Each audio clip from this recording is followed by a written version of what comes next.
Saudara-saudariku yang dikasihi dan mengasihi Tuhan Yesus, apa kabar? Semoga Anda tetap bersemangat dan bersuka cita oleh karena iman kita kepada Yesus Kristus Tuhan. Kita sebagai manusia seringkali mudah untuk membandingkan apa yang kita miliki dengan apa yang orang lain miliki. Misalnya, ketika melihat orang lain sukses, taraf kehidupannya mulai naik, dan juga mendapatkan promosi jabatan mungkin, dan juga mendapatkan banyak hal kemudahan, apa yang diharapkan terkabulkan, apa yang diminta dan menjadi cita-cita terwujud. Kita seringkali membandingkan apa yang kita miliki dengan apa yang dimiliki oleh orang lain. Pengennya kita adalah ketika orang lain sukses, saya juga pengen sukses. Ketika orang lain berhasil dalam beragam macam kesempatan yang ada, saya juga pengennya berhasil. Maka situasi seperti itulah yang seringkali kita alami. Dan ternyata apa yang kita alami juga dialami oleh orang-orang yang ada di Nazaret. Orang-orang yang adalah sekampung halaman dengan Tuhan kita, Yesus Kristus. Pada hari ini, Minggu tanggal 30 Januari 2022, hari Minggu biasa yang keempat, Sabda Tuhan ditawarkan kepada kita situasi di mana situasi itu juga pernah kita alami. Situasi yang dialami oleh orang-orang sekampung Tuhan juga kita alami seperti yang saya sebutkan di awal tadi. Dalam Sabda Tuhan hari ini dalam Injil Suci menurut Lukas bab 4 ayat 21 sampai 30, di situ terlukiskan situasi dari orang-orang atau penduduk yang ada di Nazaret, di mana mereka tentunya sudah banyak mendengar apa saja yang pernah dilakukan oleh Tuhan dengan segala ragam macam mukjizat yang dilakukannya di Kapernaum dan kota-kota sekitarnya. Maka ketika saya merenungkan sabda Tuhan hari ini, lalu saya merenungkan apakah ada keterkaitan antara apa yang dikatakan oleh Tuhan hari ini. Dikatakan kepada kita dalam Injil hari ini, perbuatlah di sini juga, di tempat asalmu, segala yang kami dengar yang telah terjadi di Kapernaum. Dan dengan dua kisah yang disampaikan oleh Tuhan, kisah dalam perjanjian lama, kisah mukjizat yang dilakukan oleh Nabi Elia dan Nabi Elisa. Apa kaitannya antara kedua pernyataan itu? Mereka meminta supaya Tuhan melakukan ragam macam mukjizat seperti apa yang pernah mereka dengar di tempat lain. Mereka tidak hanya mendengar, kalau Tuhan Yesus sudah melakukan banyak hal mukjizat di tempat lain, pengennya mereka juga Tuhan Yesus melakukan di kampung halamannya, di Nazaret. Tetapi Tuhan ternyata tidak melakukan apa yang mereka harapkan. Justru menyampaikan dua kisah dalam perjanjian lama. Dan oleh karena sesudah Yesus menyampaikan kisah itu, ternyata Tuhan Yesus ditolak oleh orang-orang sekampung halamannya. Saudara-saudariku yang terberkati, dalam ragam macam kesempatan melakukan mukjizat, Tuhan Yesus selalu mengatakan demikian. Hai anakku, imanmu menyelamatkan engkau. Misalnya kita bisa baca dan kita dengar dari Injil Suci menurut Markus bab 5 ayat 34, Lukas bab 7 ayat 50, Injil Markus bab 10 ayat 52, Injil Lukas bab 17 ayat 19 dan lain-lain. Tuhan Yesus selalu mengatakan sesudah ia menyembuhkan banyak orang yang sakit, ia selalu mengatakan imanmu menyelamatkan engkau. Dan sebenarnya itulah yang diharapkan Tuhan.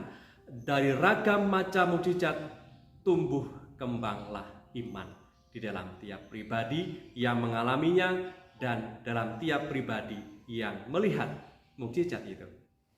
Tentunya Tuhan ingin agar iman itulah yang tumbuh, dan ternyata ragam macam mukjizat yang dilihat dan dialami juga seringkali tidak berbanding lurus dengan pertumbuh kembangnya iman. Tidak semakin menambah orang beriman kepada Tuhan. Nyatanya orang Farisi, ahli Taurat sudah melihat ragam macam mukjizat yang dilakukan oleh Tuhan, tetap saja mereka tidak percaya kepada Tuhan.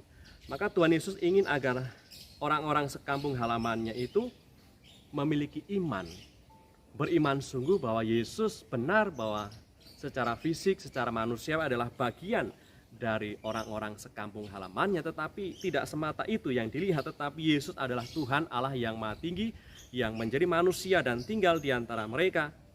Dan tentunya Tuhan Yesus tidak hanya sekedar melakukan ragam macam mukjizat yang dilakukan supaya orang itu punya iman. Dan iman inilah yang membuat mukjizat itu terjadi. Maka dengan menyampaikan dua kisah dalam perjanjian lama, Tuhan Yesus menginginkan agar mereka ini, orang-orang sekampung halamannya, punya iman. Mengapa bisa disimpulkan demikian? Mari kita lihat satu persatu kisah yang disampaikan oleh Tuhan, dua kisah yang dikutip oleh Tuhan dari perjanjian lama. Dalam kisah yang pertama, ada banyak perempuan janda di Israel, namun Nabi Elia ini melakukan mukjizat hanya kepada perempuan janda di Sarfat. Sarfat, kalau kita bandingkan dengan saat ini, adalah sebuah desa di pantai Libanon dekat Sidon. Perempuan janda itu begitu murah hati dan baik sekali kepada Nabi Elia. Ia bahkan lebih mengutamakan kebutuhan Elia daripada kebutuhannya dan juga kebutuhan anaknya yang juga sedang kelaparan. Ia menunjukkan kebaikannya kepada Elia karena ia adalah utusan Allah, dan percaya akan nubuat Elia karena ia nabinya Allah, sehingga ia mendapatkan berkat melimpah dari Allah. Kata Nabi Elia kepada perempuan janda di Sarfat ini, sebab beginilah firman Tuhan Allah Israel, tepung dalam tempayan itu tidak akan habis, dan minyak dalam buli-buli itu pun tidak akan berkurang, sampai pada waktu Tuhan memberi hujan ke atas bumi. Lalu diungkapkan dalam ayat selanjutnya, dalam ayat ke-15, ungkapan iman dari janda Sarfat ini. Lalu pergilah perempuan itu dan berbuat seperti yang dikatakan Elia, maka perempuan itu dan dia serta anak perempuan itu mendapat makan beberapa waktunya. Lalu juga dalam kisah lain dikisahkan bahwa Tuhan Yesus juga mengutip kisah di mana Nabi Elisa menyembuhkan seorang panglima Raja Aram yang mengidap penyakit kusta. Di mana atas perintah Nabi Elisa, Naaman mandi 7 kali di sungai Yordan, setelah itu penyakit kustanya sembuh. Ada banyak penderita sakit kusta di Israel, tetapi ternyata Tuhan lewat nabinya, Nabi Elisa, justru memberikan kesembuhan kepada orang asing yang namanya Naaman.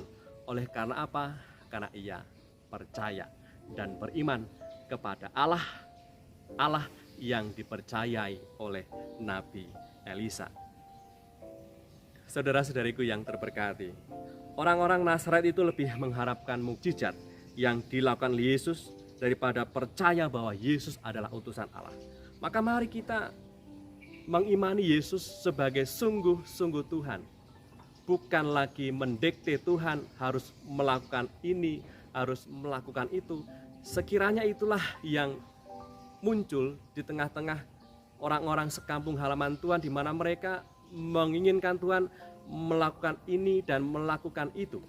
Tetapi dari sabda Tuhan yang kita dengar hari ini, kita diajak untuk tidak lagi mengikuti apa yang ditunjukkan oleh orang-orang sekampung halaman Tuhan, tidak lagi mendikte Tuhan, tetapi kita sungguh-sungguh menjadikan Dia sungguh-sungguh Tuhan yang berdaulat, sungguh-sungguh Tuhan yang Maha Kuasa. Dan kita sebagai manusia, kita ingin tumbuhkan iman, kepercayaan bahwa Dia lebih tahu segalanya dan juga lebih tahu yang terbaik untuk hidup kita. Maka Tuhan Yesus lebih menginginkan agar kita ini punya iman, percaya kepadanya, sebab dengan iman ini kita bisa mengalami mukjizat, melihat mukjizat, dan juga bisa menjadi tanda mukjizat, tanda kemuliaan Allah kepada sesama. Marilah berdoa.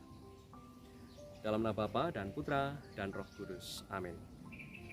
Allah Bapa yang Maha Baik, kami bersyukur karena pada hari ini kami boleh bersekutu, bersatu hati, berkumpul sebagai anak-anak-Mu di rumah-Mu yang kudus untuk memuji dan muliakan Tuhan kami, Yesus Kristus. Lewat sabdanya, kami diajak untuk semakin percaya kepadanya, bukan lagi mengandalkan hidup kami hanya kepada ragam macam mukjizat yang ada, tetapi kami ingin agar hari demi hari, oleh karena sabda yang kami dengar dan renungkan, iman kami semakin tumbuh, kepercayaan kami kepadanya semakin total, sehingga dengan demikian kami bisa mengalami sukacita, damai, dan keselamatan dari-Mu. Berkatilah keluarga kami dimanapun mereka berada.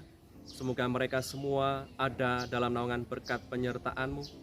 Bagi mereka yang sakit, semoga Engkau anugerahkan kesembuhan kepada mereka. Bagi mereka yang putus asa, semoga Engkau tumbuhkan kembali harapan oleh karena iman mereka kepada Yesus Kristus Putra-Mu.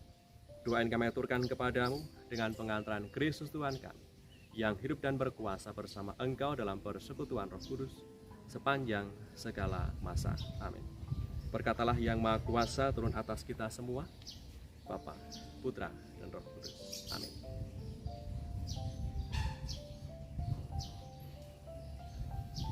Saudara-saudariku yang terberkati, dalam situasi apapun hidupmu, tetap semangat, tetap optimis, and stay calm with Jesus.